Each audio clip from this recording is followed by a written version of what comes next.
Bueno, yo voy a ser muy breve, no quiero quitar protagonismo a las auténticas estrellas de la tarde.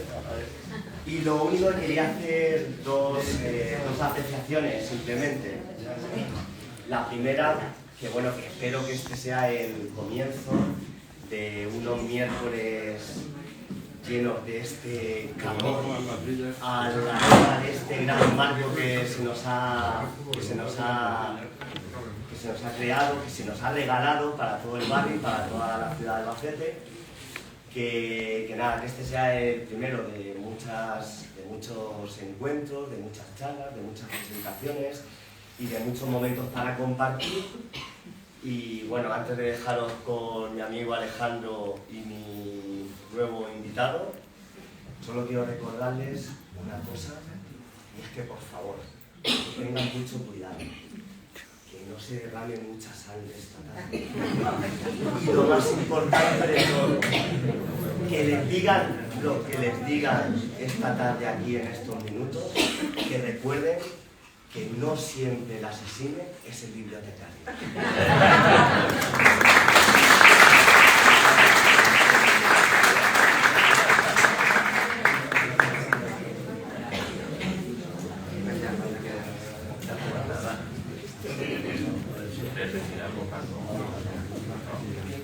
Buenas tardes. Venimos y bienvenidos por estar aquí presentes y además en la cantidad que ha venido. Tenemos la suerte de oír a Alejandro Henares hablarnos de la novela Policiales. Es una referencia muy buena porque esto ha sido siempre un centro policial. Hasta hace 7 o 8 años, que por razones de que las dos sedes que tenía la policía en Albacete, en Calderón de la Barca, donde estaba la comisaría, y aquí que estaban los uniformados, pues ahora afortunadamente nos hemos ido al Puente de Madera y allí ya estamos todos. Y nuestras autoridades locales, yo creo que han tenido un gran acierto al cambiar este centro, que era público y dedicado a los ciudadanos, convertirlo en un centro de culturización. Antes era un centro para la seguridad, porque estaban aquí los policías que con su patrulla y su presencia en la calle pues permitían que los ciudadanos pudieran ejercer tranquilamente sus derechos sin saltarse las normas. La policía aquí, que en sus tiempos la gente le llamaba primero los grises, hace no sé cuántos años ya, que ya ha llovido, sí, aunque llueve poco, porque los agricultores que los tenemos ahí en la calle con los tractores porque no llueve.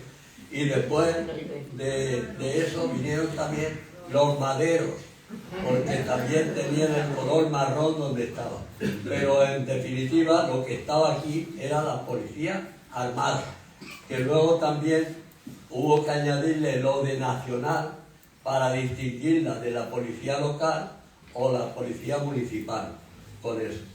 Y afortunadamente pues han ido cumpliendo todas sus obligaciones y sus cometidos a través del tiempo y evolucionando tanto que hace 15 días o 20 días pues hemos celebrado el 200 aniversario de la existencia de la policía en España, por un acto muy bonito allí en el Puente de Madera, donde se hizo la bandera de España, se tocó el himno nacional y se desfiló allí grupos de estos bajo las palabras de nuestro subdelegado de Gobernación y de nuestro querido comisario Antonio Bueno.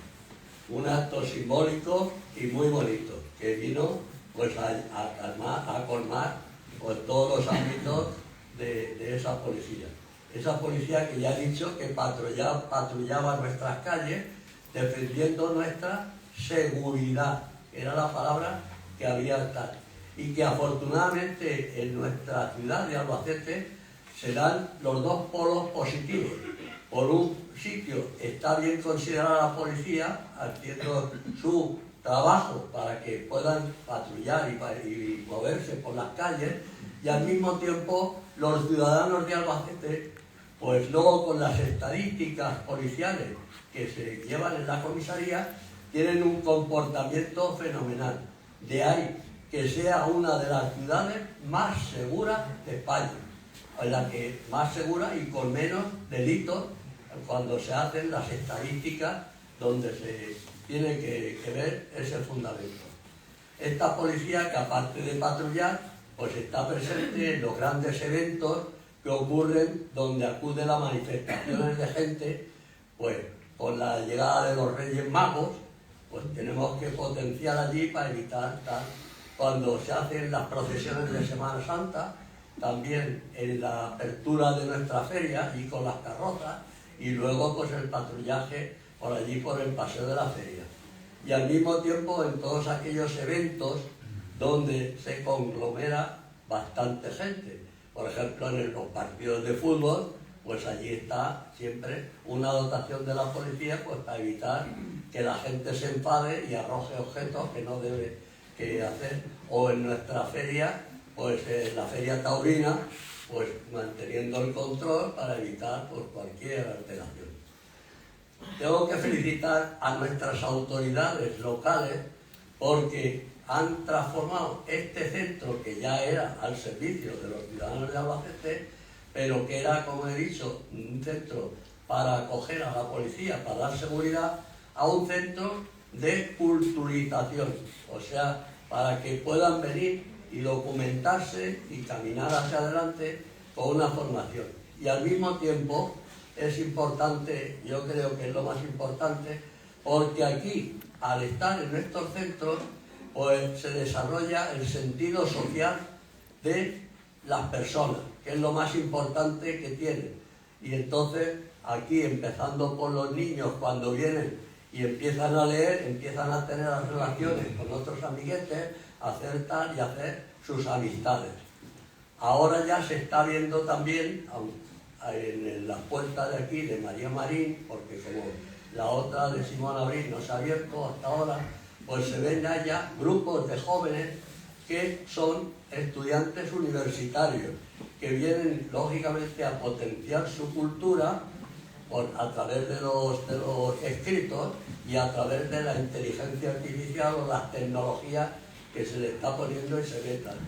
También será fenomenal para que vengan las personas mayores y entonces tengan un centro de lectura ahí de toda nuestra prensa donde estamos.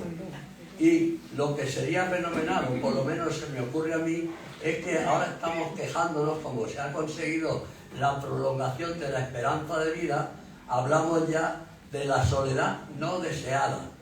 Y entonces, o bien por la familia, o bien ellos si pudieran, pues que vinieran a este centro, a estar allí en el centro que hemos dicho de lecturas y tal, y a convivir con otras personas y no quedarse aislados totalmente como estamos. Y no quiero cansarles más porque ya está bien y esperemos que don Alejandro, que ha escogido el tema muy bien porque es un tema de la novela policíaca y qué mejor que un centro policial para que entonces nos documente, nos informe y nos diga cómo se desarrolla eso. Muchas gracias por vuestra asistencia y muy contento de ver que está todo lleno, a todo. Gracias por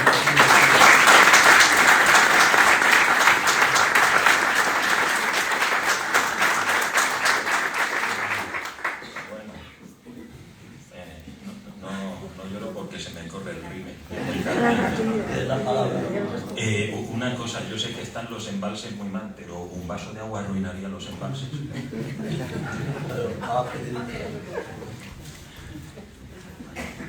Bueno, para mí es un honor compartir aquí, en fin, pues este rato, este lugar con tan buenos amigos y con tan buenos maestros como don Antonio. Hoy es día 7 y a mí que me gusta tanto el cine, pues el 7 es un número muy cinematográfico, bueno, matemático, literario, pero es tremendamente cinematográfico, porque 7 es James Bond, los 7 samuráis, los 7 magníficos, los 7 bandidos de Écija, los 7 sabios griegos. Y también pues el 7 es un número muy hermoso para mí, porque hoy, de seguir viviendo mi madre, sería su cumpleaños. Y como decía el poeta Baudelaire, hay que emborracharse de poesía, de vino, de vida, y yo me emborracho de todo lo que significa para mí mi madre. Y hoy, pues para mí, como sigue siendo un presente de indicativo, pues tanto mi hermano Silverio como yo, pues hemos hecho lo que habitualmente hacíamos con ella cada 7 de febrero, que era brindar con una copa de Diwa, con un pollo de honrubia, y después, de postre, un trozo de tarta de yema tostada. De chocolate nunca, lo aborreció, porque como se crió en una fábrica de chocolate, lo odiaba. En fin, en casa del herrero, ya se sabe.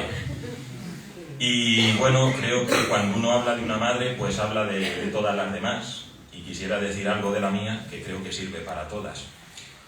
No vuelve nunca jamás el refugio de una madre. Sus brazos son de verdad, sus miradas baluartes, sus senos la eternidad, sus desvelos incansables. En su abrazo hay un escudo que desbarata inviolable las conjuras de los mundos alejados de tu sangre. No sé si hay cielo, perdón, eternidad, trascendencia, encarnación, más allá, alma o carne. Sé que mi paz terminó acariciando a mi madre. Bueno, en fin. También, ¿qué puedo decir de don Antonio? Mucho. Sería una conferencia, incluso una tesis.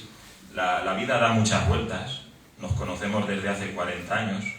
¿Y quién iba a decir que un chavaluco, que era metro escaso como Messi, que llegaba por aquí, pues cuando pasaba por comisaría y iba a saludar a mi madre, pues ese señor que estaba por allí siempre pues vigilando que todo funcionara correctamente, que le decía a sus compañeros, si no es por algo muy urgente o muy grave, nunca deis la sirena, pues hoy me iba a hacer aquí de telonero. Esto me recuerda a un programa de Telecinco hace unos años, que en el programa eran invitados Felipe González y Sardá. Y Sardá le decía al presentador, dice, ¿viene Felipe González? Dice, sí, dice, y entro yo antes que él. Dice, ¿cómo cambian los tiempos? Pues de don Antonio, pues decir que es un antes y un después, como comisario, que es todo un ejemplo, todo un emblema, que hoy en día también es un antes y un después, como padre, como marido, como amigo. No, perdón, Teo. No, es verdad. Sí, yo soy así. Hoy estoy así. y no suelo regalar elogios y epítetos. Y creo que si en un futuro policía, cuando estudia en una academia, tuviese que saber qué significa ser buena persona, creo que el nombre de ese módulo y de esa asignatura pues llevaría el nombre de don Antonio. Y bueno, dicho esto, a mí me encanta jugar y bucear en la memoria, lo cual es muy peligroso, como también es muy peligroso el subjetivismo. Y bueno, pues esta tarde pues me puede ocurrir, o estaba yo con la incertidumbre que me podía ocurrir lo que al protagonista de La pequeña Doris. Bueno, eso puede pasar en la vida misma, pero en fin, recuerdo en La pequeña Doris cómo el protagonista pierde a su chica, porque la chica decide dejarlo, y luego con el paso del tiempo vuelve a verla. Él se lleva un chasco. Esa chica del pasado, de la que tenía una imagen estupenda, guapísima, esplendorosa, pues ve en ella una chica gorda, malhumorada, con muy mala baba, y todo es una decepción y un desencanto. Yo he tenido mucha más suerte estos días. He vuelto otra vez a saquear los estantes de los libros de aventura y misterio que me marcaron en mi infancia, y la verdad es que siguen igual de hermosos y de esplendorosos, o sea, siguen igual. He tenido más suerte que ese personaje de Dickens. Y bueno, pues nunca me han preguntado en una charla ni en una entrevista ¿cómo resumiría usted su vida como lector? Bueno, pues la resumiría pues como alguien que un día pues decidió dejar a un lado a los grandes autores grecorromanos, a los grandes pensadores alemanes del XIX, a grandes dramaturgos del siglo XX, pues por Julio Verne, por Emilio Salgari, por Edgar Wallace, por Bram Stoker, por Mary Shelley, por Ray Bradbury, por Gaston Leroux, por Sir Arthur Conan Doyle, por Chesterton y por tantos otros, Robert Louis Stevenson, Melville. ¿Y por qué? Pues porque escribían estupendamente y porque hoy los novelistas actuales pues no es que tengan pretensiones, no es que no las tengan, sino que no son capaces de escribir como los escritores de aquella época. Y por eso pues me siguen fascinando y me siguen gustando y siguen sus historias y sus personajes pues igual de frescos, igual de esplendorosos, y porque me hacían sus historias pues sentirme vivo y vivir una vida de reemplazo cuando no te gusta la vida en la que estás. Si hay algo que me gusta de la novela policíaca, pues es la muerte como protagonista. Porque el mayor rival de un detective no es el enemigo con el que se ha de enfrentar. El profesor Moriarty en el caso de Sherlock Holmes, o en fin, o con cualquier otro personaje, el detective inglés contra Fu Manchu. No, el peor enemigo de un personaje detectivesco es el propio autor. Cuando el personaje es capaz de fagocitar, de superar y de agotar al propio autor, es el autor el que decide acabar con él. Y bueno, pues recuerdo que Agatha Christie, cuando decidió, lo intentó acabar con la vida de Hércules Poirot, pues puso al principio, es ley de vida. Eso es una solemne estupidez, como que es ley de vida, el tango lacrimoso, todos tenemos que pasar por ahí. No. Morirse, se muere uno por ahí, pues víctima del desamor, del exceso de trabajo, la explotación, pero morirse porque así no. Y por eso es pues algo extraordinario. Por eso me gusta la novela policíaca, porque ninguna muerte queda impune, porque todas revelan tras de sí, por naturales que parezcan, un maléfico plan destructor, que el gran detective se encargará de descubrir y castigar. Faltaría más. Con el héroe, la muerte no puede, y basta con ser Sherlock Holmes, D'Artagnan, Tom Sawyer, Flash Gordon, para no morir jamás. Eso es lo que buscamos al leer sus aventuras. Una vida siempre amenazada y siempre triunfante, lo que sería la derrota de la necesidad de la muerte. Y con razón reprochaba Sancho a Don Quijote el empeño en morirse. No se muera vuesa merced, señor mío, sino tome mi consejo y viva muchos años, porque la mayor locura que puede hacer un hombre en esta vida es dejarse morir sin más ni más, sin que nadie le mate, ni otras manos le acaben que las de la melancolía. Bravo por Sancho, estoy totalmente de acuerdo con él. Como aficionado a la novela policíaca y quizás a otras disciplinas, pues soy un chapao a la antigua. Me gusta la expectativa, aparentemente plácida, que precede al crimen, la súbita serie de cadáveres, las habitaciones cerradas, los planteamientos imposibles que rozan lo sobrenatural, las soluciones ingeniosas, la deliciosa decepción de todo esclarecimiento.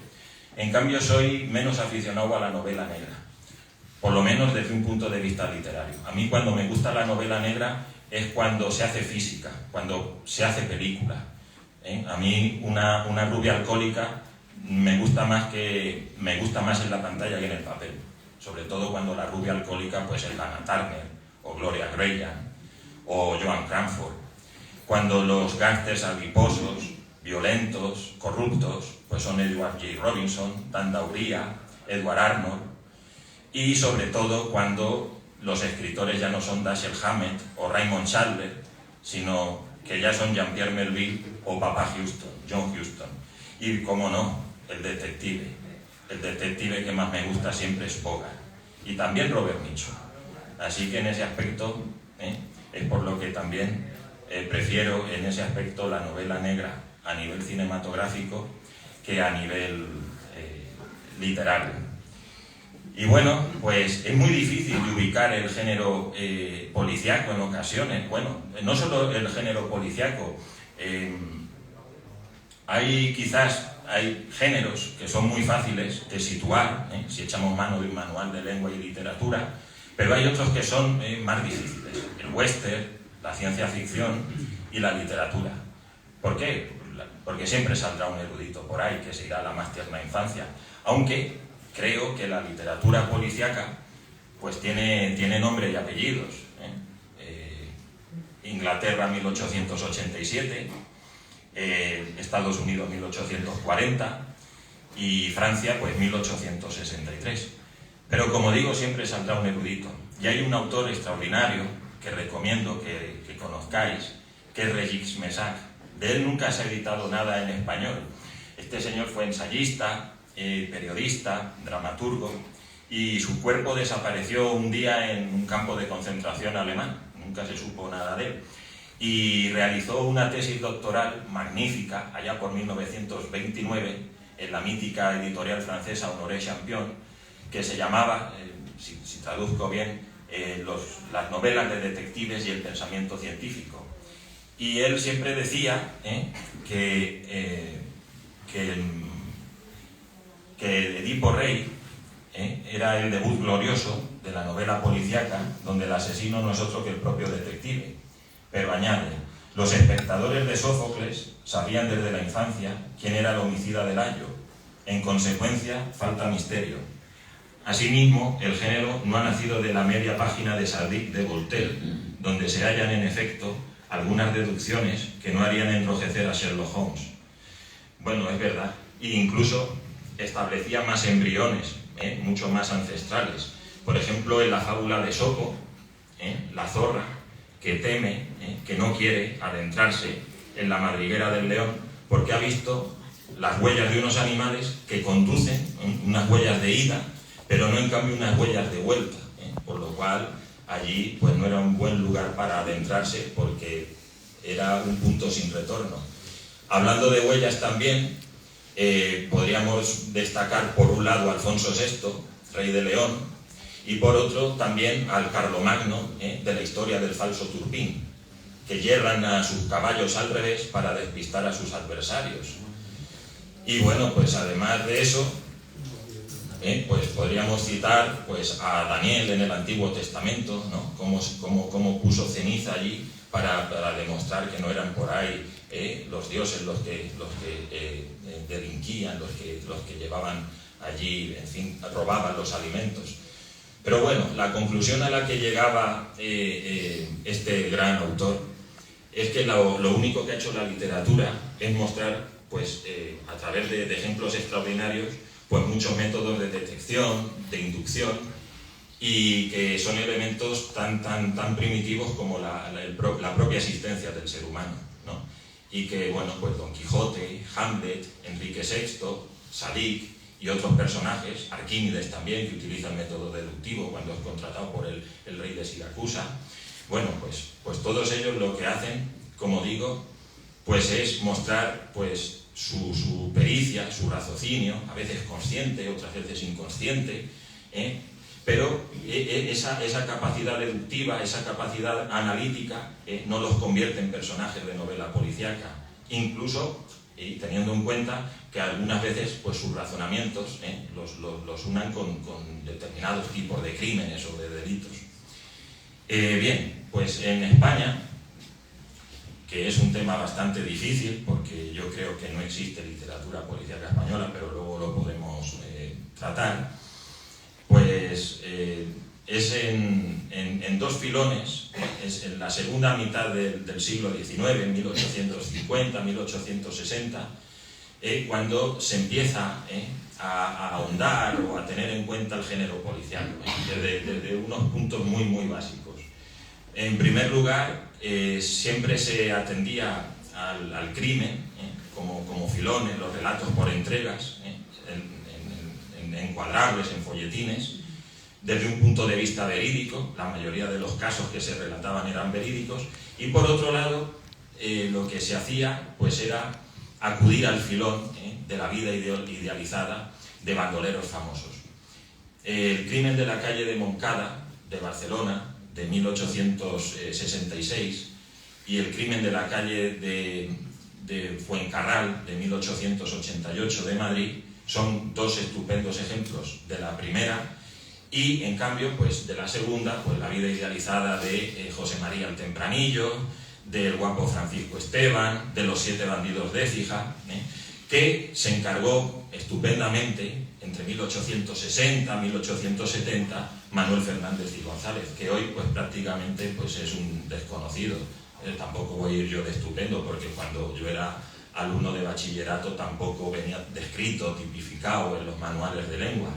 Pero fue un autor bastante prolífico, muy irregular, pero muy admirado en su época pues por autores, no solo en su época, incluso posteriormente por Clarín, por Galdós, y tuvo una gran aceptación. Era bastante irregular, como digo, porque fue autor de más de 200 obras, muchas de corte histórico.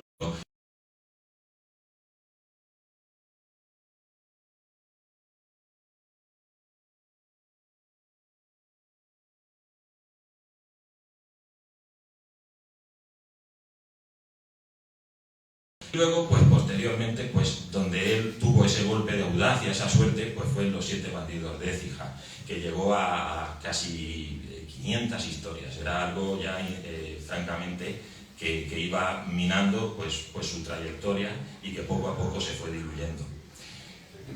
También hay que destacar, o hay que comentar, que hay...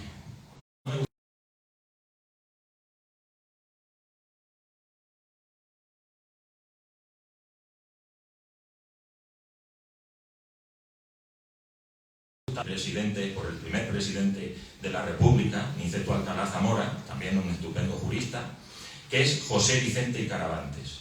José Vicente y Caravantes, los historiadores no se ponen muy de acuerdo, porque no hay muchos datos de él. Algunos dicen que 1820, otros 1818. Bueno, pues como digo, este autor, este procesalista, primero estudió Humanidades en Valencia, luego estudió más tarde Derecho, a caballo entre Madrid y Zaragoza, en esta última en su tierra donde se doctoró, y luego, más adelante, lo que hizo es trasladarse a Madrid y fue ajeno a los vaivenes políticos de su época. Eso le otorgó pues, llevar una vida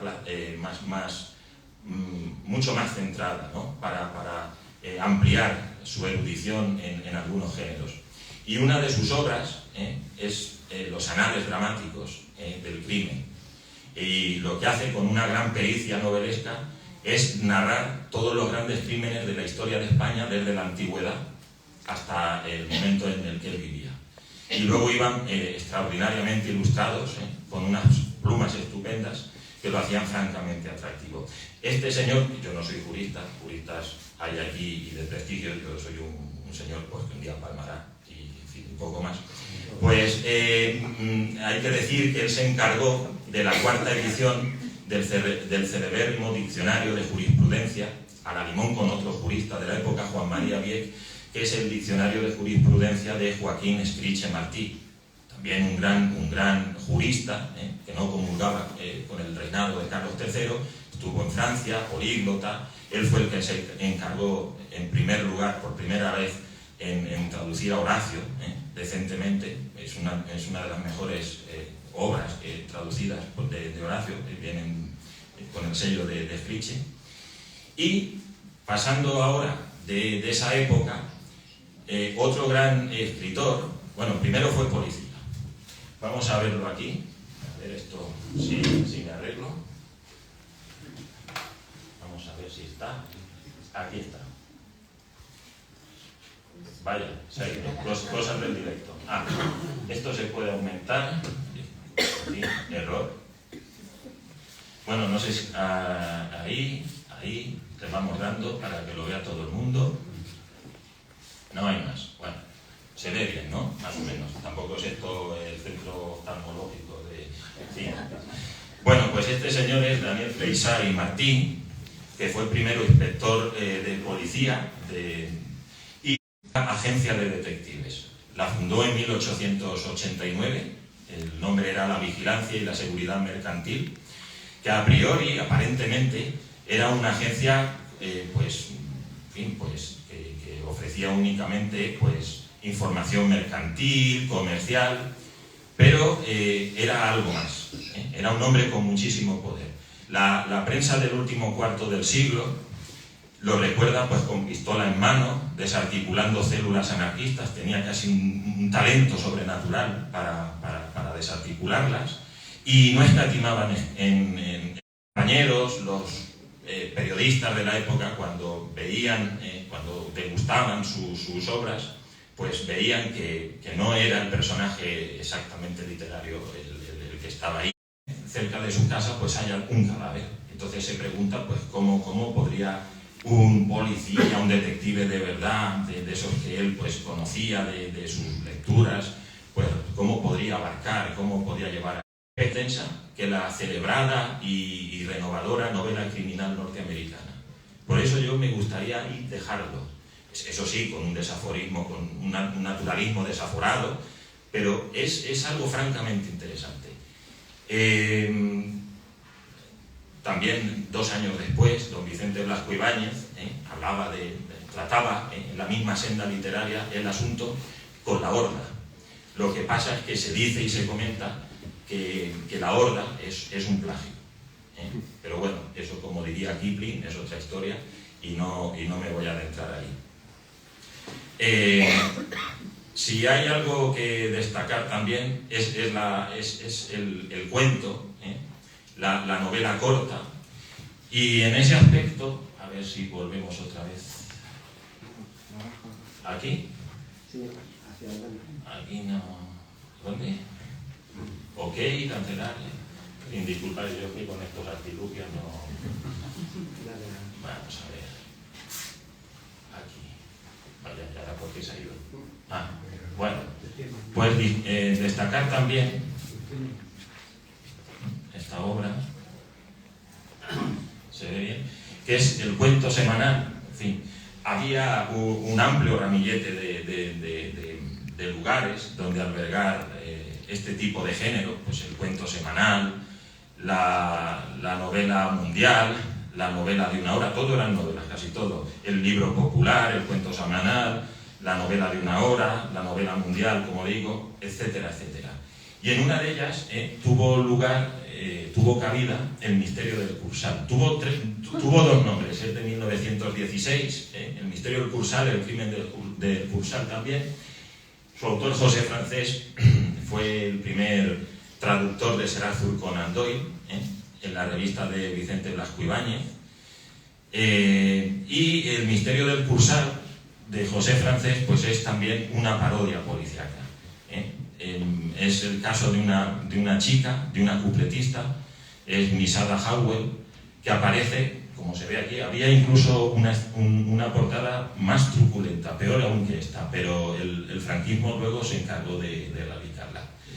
En fin, y como se aprecia, bueno, en las primeras páginas se describe como una chica que trabaja en el Cursal de Madrid, pues aparece totalmente desnuda, con un tajo en la garganta, y el protagonista, que es un policía, en este caso sí que es un policía, que es el inspector, el apellido ahora no me acuerdo cómo se llamaba, tratará de investigar las verdaderas causas y quién es el asesino, y habrá una gran fuerza erótica y una gran ironía, un lenguaje erótico que sobraba, pero bueno, que en ese momento era muy habitual, porque la literatura que más se degustaba en el primer tercio de siglo era la novela galante, la novela erótica, que dicho sea de paso hoy, pues es ilegible, o como diría por ahí un moderno que pase a estas horas, infumable. Y bueno, pues se desarrolla en un ambiente madrileño, es decir, que en ese aspecto no sigue los cánones de la novela británica, a través de los ambientes bohemios de Madrid, de los cigarrillos, del terciopelo de las casas de citas. Luego, además, él es bastante misógino en ese aspecto, o no solamente misógino, sino irónico, porque centra, o sea, es capaz de catalogar a la misma altura a una completista que a una prostituta, y no tendrá piedad a la hora de eliminarla,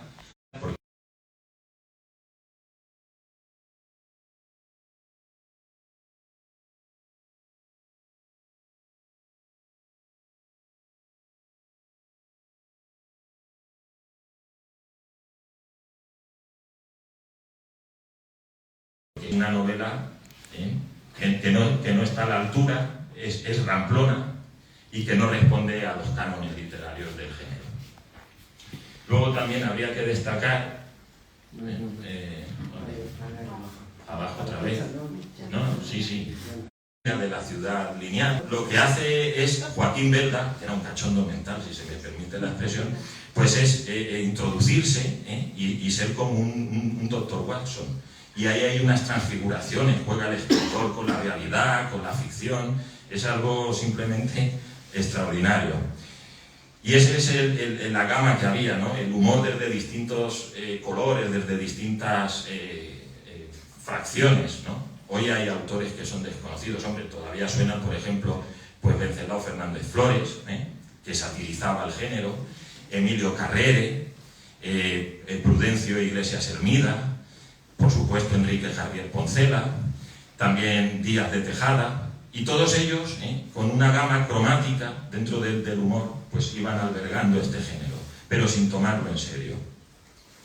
Y luego, pues habría que hablar de... Vamos a ver...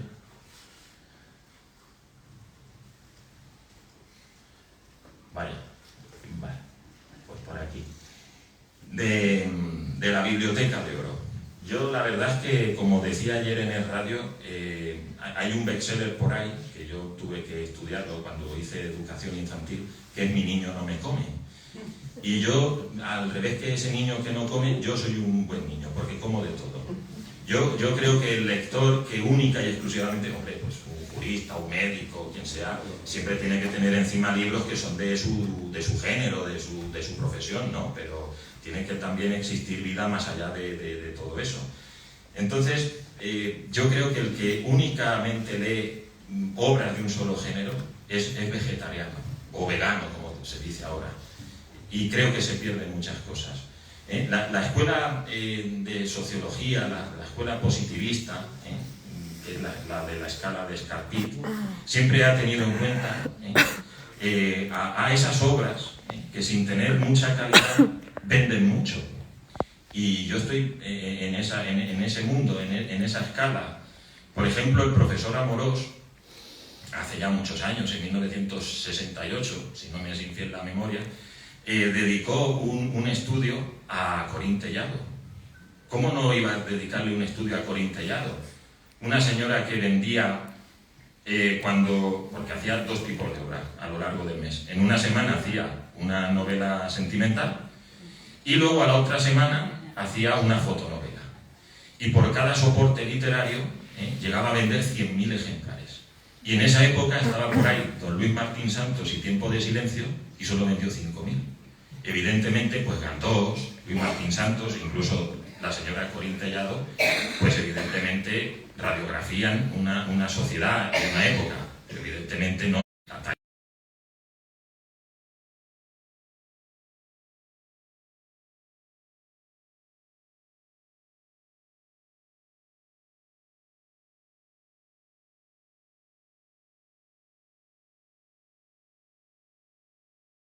El sentimentalismo, la carga emocional de los boleros, como también Cabrera Infante dedicó un maravilloso artículo a Corín Tellado, que era el de Corín Tellado, mi querida pornógrafa, y también que se lo digan pues a Mario Vargas Llosa, ¿no? Con la tía Julia y el escribidor.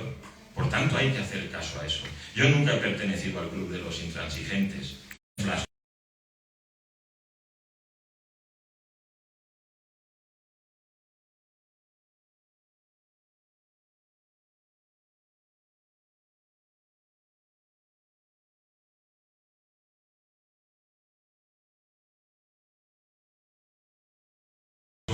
Y cualquier otro, todos. Entonces, pues es eso. ¿Y qué es la Biblioteca de Oro? Pues la Biblioteca de Oro, para los viejos rockeros de la sala, los que ya tienen una edad, pues es sinónimo de largas tardes de verano, que después de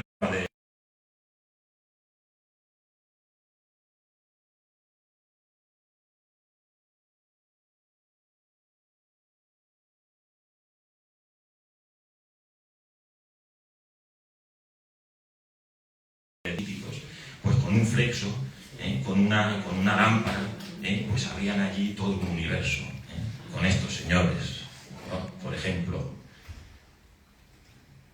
con Fu Manchu,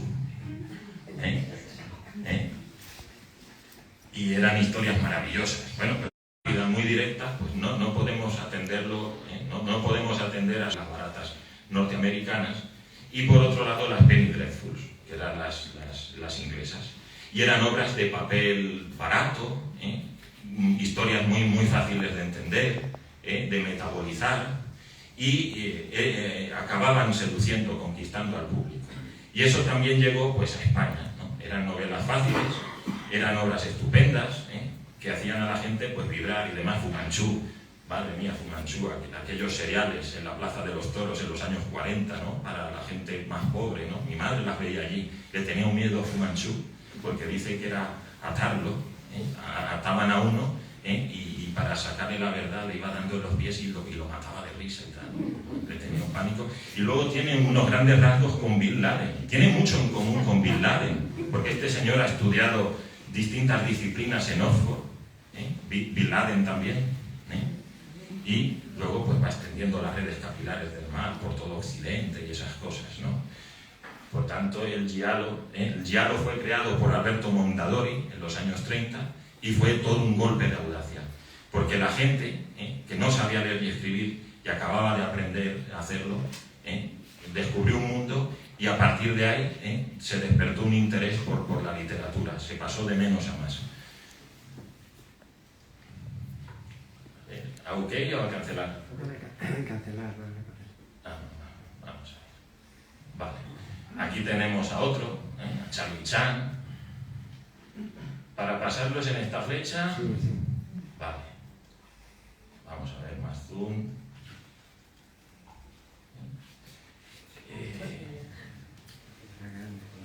¿Aquí? Vale. Es que aquí. No. Esta. La de medio. Vale. Bueno, es igual. Esto es un... Sí. Bueno, hay que decir también que estas novelas le dieron mucha importancia al cine. El cine le debe mucho. Ese arte oscuro, caro y solitario que surgió en el siglo XX, que es el arte por excelencia, pues sirvió pues para catapultar a la fama muchas obras maestras.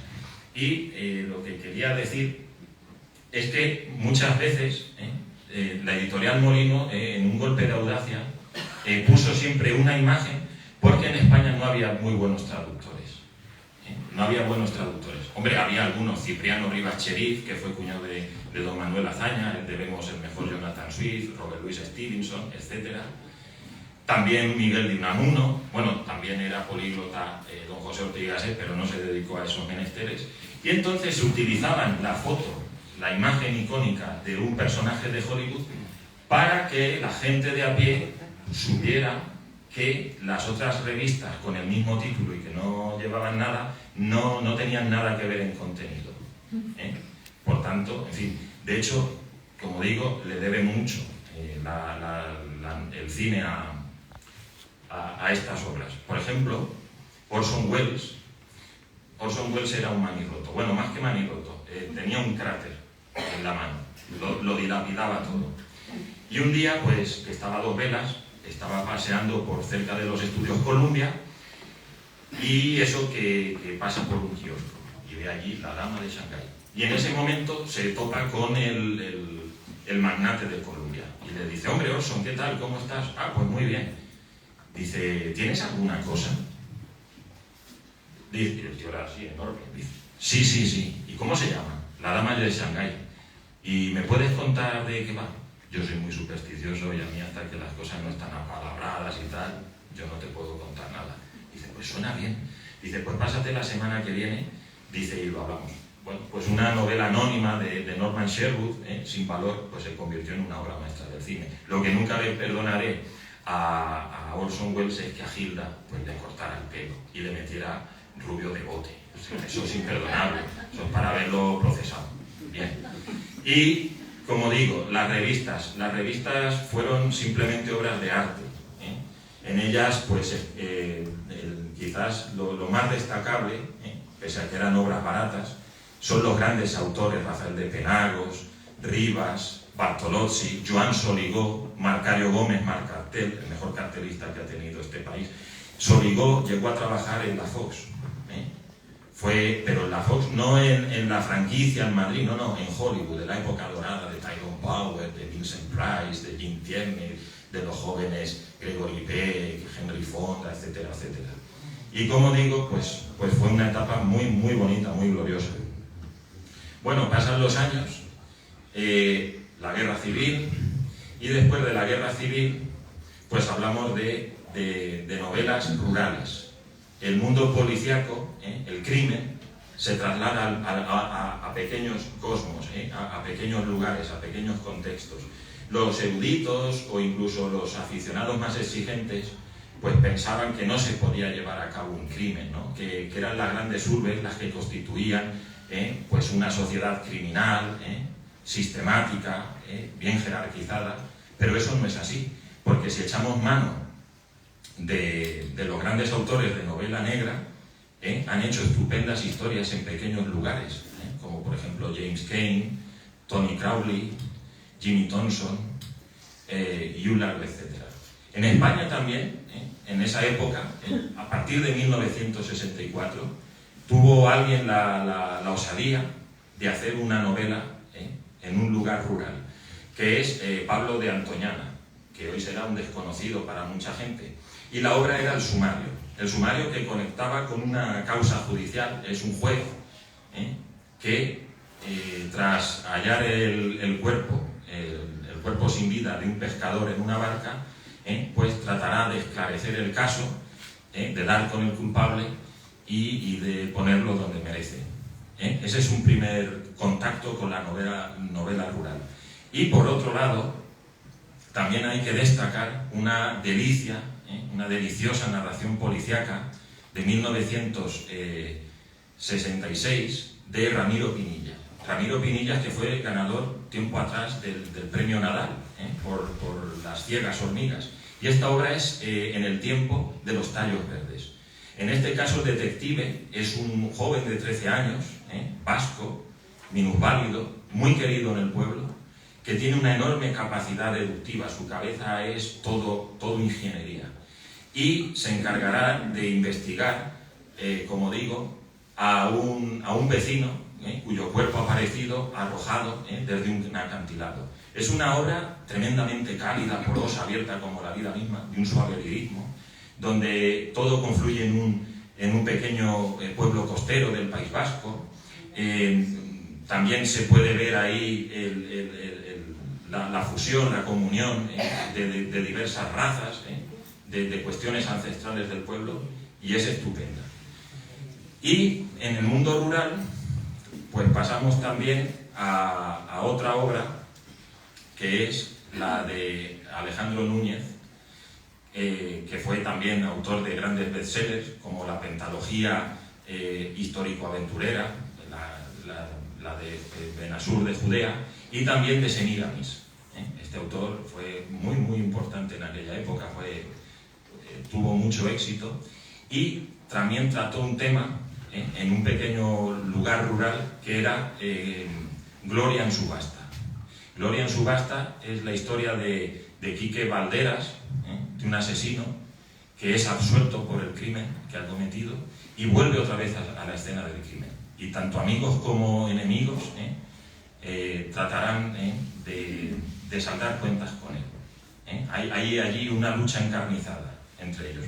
El final es apoteósico, parece el propio final del Grupo Salvaje de Sam Peckinpah, y es algo francamente extraordinario. Lo más importante aquí a destacar es el modo narrativo. Hay 10 narradores, 2 de ellos ajenos a las circunstancias del asesinato que perpetró este hombre, y luego hay también una fórmula concéntrica, multiforme, que nos ofrece distintos prismas de las acciones centrales de la novela, y luego unos ejes secundarios que ahondan en la arquitectura psicológica de los personajes.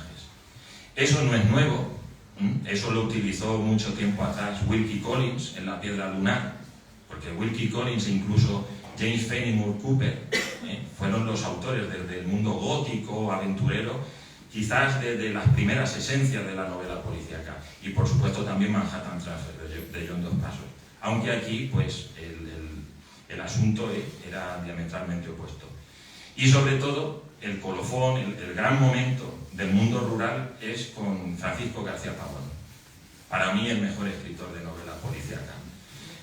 Francisco García Pavón pues sorprendió en el año 68 con Plinio, bueno, en el 68, bueno, antes, en 1950, a través de unas primeras andanzas del personaje en la revista Ateneo, y bueno, pues él, que fue el primero en considerar los ingredientes esenciales, en respetar, en valorar al escritor meramente policíaco, pues decía que había dos ingredientes a tener en cuenta. Por un lado, el suspenso, evita la palabra suspense, y por otro, la obra de altura.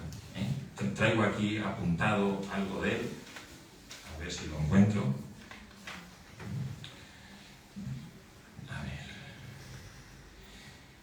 Vamos a ver. Dice, tras reconocer que el género policíaco nunca había tentado a los escritores españoles, García Pavón manifestaba su expresa voluntad de escribir novelas policíacas muy españolas, pero eso sí, utilizando el mayor talento policíaco posible. Novelas, decía él, para que el lector sensible no se le cayeran de las manos. Bueno, pues al margen de que las novelas, apuntaba también García Pavón, dice, cumplan o no en la práctica este propósito. Lo cierto es que mis palabras solo pueden deducir la situación en que se halla el género policíaco en España. Bien, García Pavón, pues a través de Plinio, hace un mundo rural muy estático, es un agua fuerte. El suspense lo utiliza para lectores que no son sensibles, que no son lo suficientemente duchos en el tema, y luego, y ese es el atractivo también de Plinio, es que es capaz a los lectores de altura de conquistarlos y de despertar en cada página, en cada línea de sus obras, pues el verdadero valor que tiene García Pavón. Hay que decir también de García Pavón que no está en el lugar que merece, y creo que fue el que sentó las bases literarias de la verdadera literatura policíaca, de que había algo mucho más profundo en Plinio, a través de esos paseos sin rumbo fijo, cigarro tras cigarro, esas tardes inacabables en el casino de San Fernando, y a partir de ahí pues habrá escritores que tomen en serio la literatura policíaca. Pasan los años, en ese momento, años 60, 70, y lo más extraordinario de Pavón es cómo es capaz de aunar en sus obras los acontecimientos sociales, los nuevos avances tecnológicos.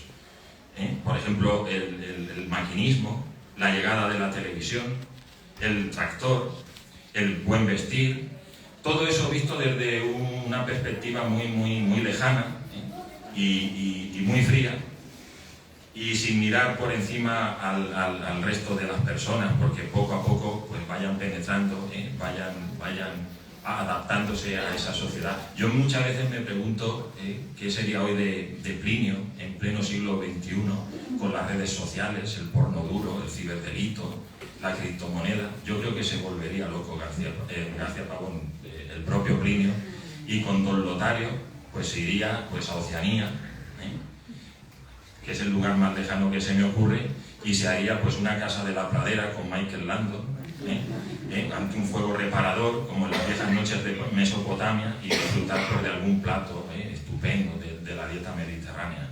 Pero bueno, son elucubraciones mías.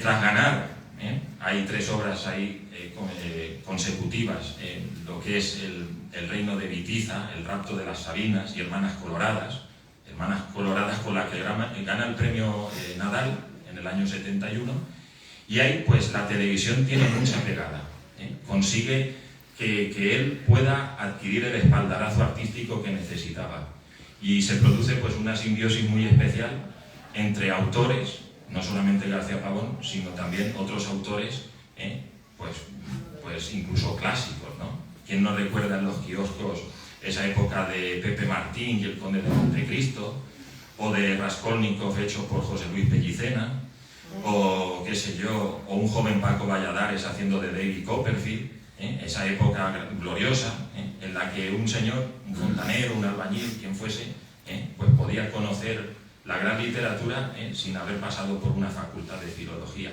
Y la televisión en ese aspecto, aunque la serie no estuvo quizás a la altura, pues revitalizó la obra de García Pavón, que poco a poco fue declinando, a finales ya de los 70 y principios de los 80.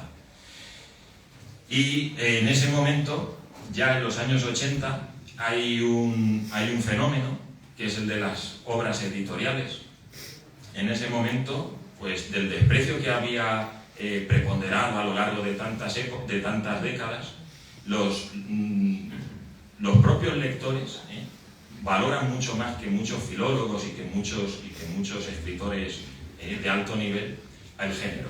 Y entonces, ya que conocen a los autores, las obras, las tendencias, quieren saber algo más.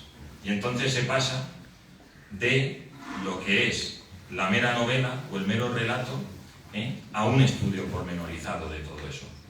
Y es cuando, por ejemplo, editoriales como Taurus, como Alianza Editorial, se vuelcan en ello. Y es cuando se traduce por primera vez al español Breve Historia de la literatura policíaca, de la novela policíaca de Alberto del Monte. Un magnífico hispanista, admirador de Cervantes, nos regaló un estupendo trabajo sobre la obra picaresca. Y también en España, pues Carlos Rodríguez Sancer hizo también un estupendo trabajo que era la novela de intriga, y poco después, primero en catalán, luego en español, un diccionario en el que se recogían pues todo tipo de autores, de tendencias, de géneros. Incluso en esa época había una revista que era la Ellery Queen Magazine, que declinó, pero que por dedicarle un número especial a la población médica, y donde los médicos jugaban a ser detectives, con además la publicidad farmacéutica que se podía apreciar en cada revista, pues se volvió a revitalizar, ¿no? Ese modelo estándar de revista que de una forma somera, de una forma amena, hace que el público pueda conocer, como digo, el género policíaco. Y luego entra en Barredo, también en esa época, Alfred Hitchcock, ese señor del dedo índice inquisidor, que siempre nos hacía así, pues entra con una revista que era Alfred Hitchcock Magazine. Era una línea, una senda similar a la de la revista Historias para no dormir, nada más que Historias para no dormir, aparte de relatar el capítulo que se había visto en televisión española, pues lo que hacía era, como digo, pues aquí reflejar estupendos relatos policíacos de futuros, de emergentes escritores que estaban dando mucha presencia al género en Estados Unidos y que le estaban dando una nueva imagen al género. Y a partir de ahí es cuando surge, bueno, no es que surja, ya estaba Manuel Vázquez Montalbán. Manuel Vázquez Montalbán cree que en la literatura policíaca hay un filón para mostrar una literatura de alto nivel. Vázquez Montalbán, como servidor, es alguien que apreciaba los medios de masas, es alguien que los conoce muy bien, como lector, como estudioso, como profesional, la radio, la televisión, el cine, y son unos cubiertos, son unos utensilios que, como digo, pues los va poco a poco derramando en esa futura obra policíaca. Y es donde él va a crear su propio eje existencial, que es la propia metáfora de Pepe Carballo. Pepe Carballo, al principio, no podemos decir que sea un personaje policíaco, más bien podríamos decir que es un personaje de ficción política o de política ficción. El primer gran exponente es Yo maté a Kennedy, de 1972. ahí quizás hay una metáfora de nosotros mismos. Él pone un anzuelo, que es que Pepe Carballo es agente de la CIA. Y efectivamente, cuando eso lo pone, pues mucha gente, no todo el mundo, pero mucha gente dice, ¡guau, qué estupendo! Un agente de la CIA, ya está bien que un español tenga un trabajo importante. Pero bueno, no deja de ser un exiliado, un emigrante, un perdedor. Por tanto, Pepe Carballo, pues está en la CIA, pero podía haber estado perfectamente en una fábrica de queso francesa, en una empresa siderúrgica alemana, en una empresa cítrica holandesa o en una empresa de cualquier otro tipo anglosajona. Y por tanto, bueno, además eso es también una seña de identidad del gallego. El gallego en su ADN lleva el exilio, lleva la emigración, por tanto es un emigrante, como otros muchos españoles de distintas latitudes. Y como digo, hay algo también francamente atractivo en Pepe Carballo, porque se pasa hay dos polos, ser víctima y ser verdugo. Al principio Pepe Carballo es un verdugo. En Yo maté a Kennedy, pues vela por la seguridad del presidente, trabaja al servicio de un agente que es Bacterion, y luego además de eso, bueno, pues es magnicida, guardaespaldas, asesino, espía, muy temido en determinados circuitos antirrevolucionarios, alguien que procede del Partido Comunista, alguien que ha pasado tiempo en la cárcel, en una cárcel que es Aridel, que leída inversamente es Lérida. Y poco a poco pasará de verdugo a víctima, que es algo que podría ser perfectamente cualquiera de nosotros y cualquier español, también víctima de aquel tiempo, como el tiempo que vivió Pepe Carballo, o quizás en la mano del propio escritor de Vázquez Montalbán. Y entonces vemos un cambio, poco a poco, paulatino, que va a ser poco a poco radical, que es en tatuaje. En tatuaje sí que va a ser ya un detective. Además tiene unos rasgos carismáticos. Los rasgos carismáticos de ese detective cínico, de un Bogart, de un Robert Mitchum, de un Elliot Gould, de un William Powell, que primero tasa el precio del caso, luego lo investiga, luego lo resuelve. Y luego, además de resolverlo, se lleva ese problema a casa. Porque al fin y al cabo, aunque Pepe Carballo parezca, como aparentemente lo es, un cínico, no deja de ser un sentimental. Y todo eso, muchas veces él lamenta y teme inmiscuirse en la vida de las víctimas de sus casos, porque eso es fruto también de su frustración. Y eso es lo que va a ir minando la personalidad en un mundo cambiante, en un mundo tremendamente efervescente, lo contrario que el de Plinio. Plinio, por ejemplo, es un mundo totalmente estático, siempre está sereno, está nómada, solamente interviene para resolver un caso, y en cambio aquí vemos un personaje que poco a poco la sociedad, el momento, lo irá perfilando. Luego también su mundo es un mundo muy triste, muy oscuro, tiene su propia familia, tiene a Charo, que él la define como una puta de teléfono, es una prostituta de semilujo, él juega el papel de amante pasivo. Luego también tiene a Bromuro y a Vizcúter. Vizcúter es con el que ha pasado tiempo en la cárcel, ahora es su compañero de fatigas. Bromuro es un zapatero, es un limpiabotas franquista, que pasa a ser confidente. Luego también está Enric Fuster, que tiene un comercio, está en una zona comercial. Y eso es su universo, que poco a poco se irá diluyendo también, conforme va avanzando Pepe Carballo como personaje, como hombre.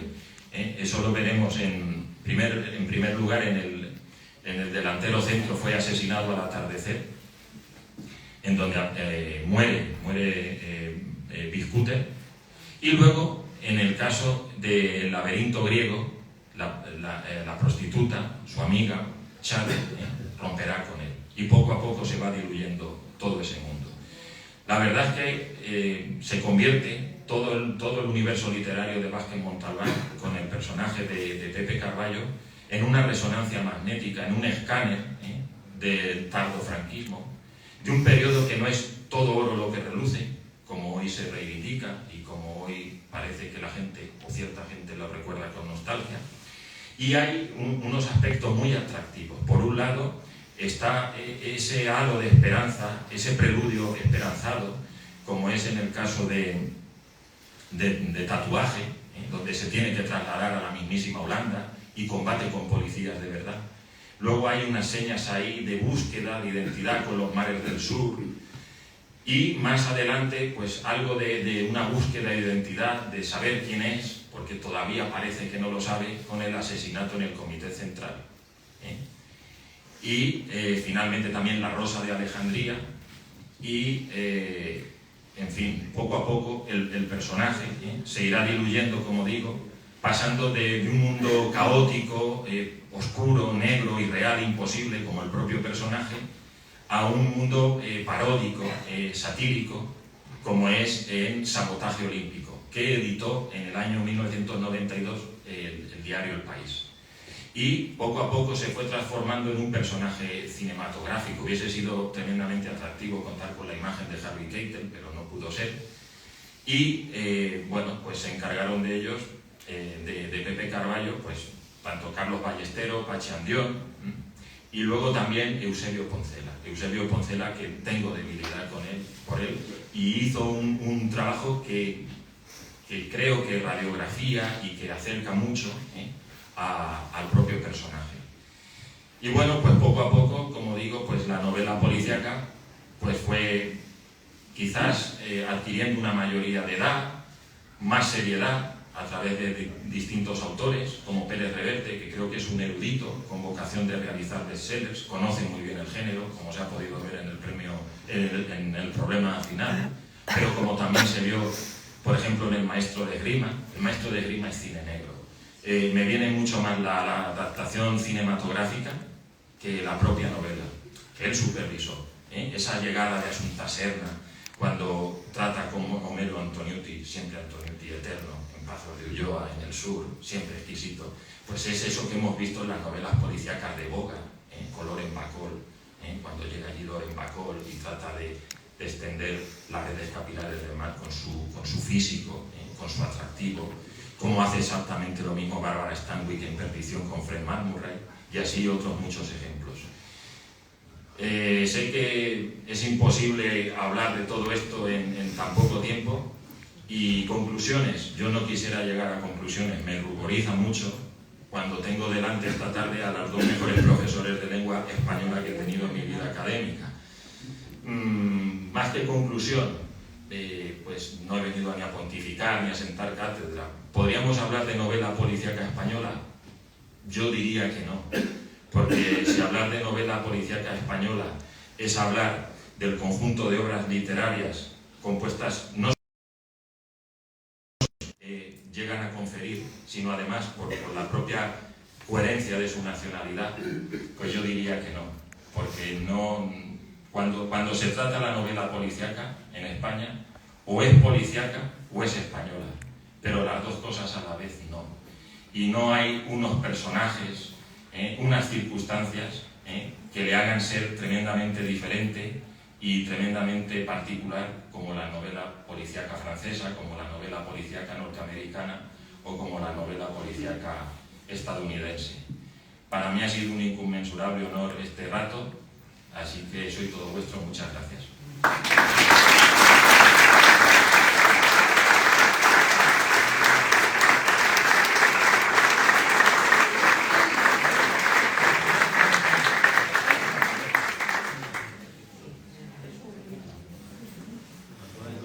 Si alguien quiere preguntar algo, ponerme a parir, porque sé que he ido muy acelerado. Sé que a García Pavón lo podría ver, pero bueno, más que Montalbán. Es que siempre.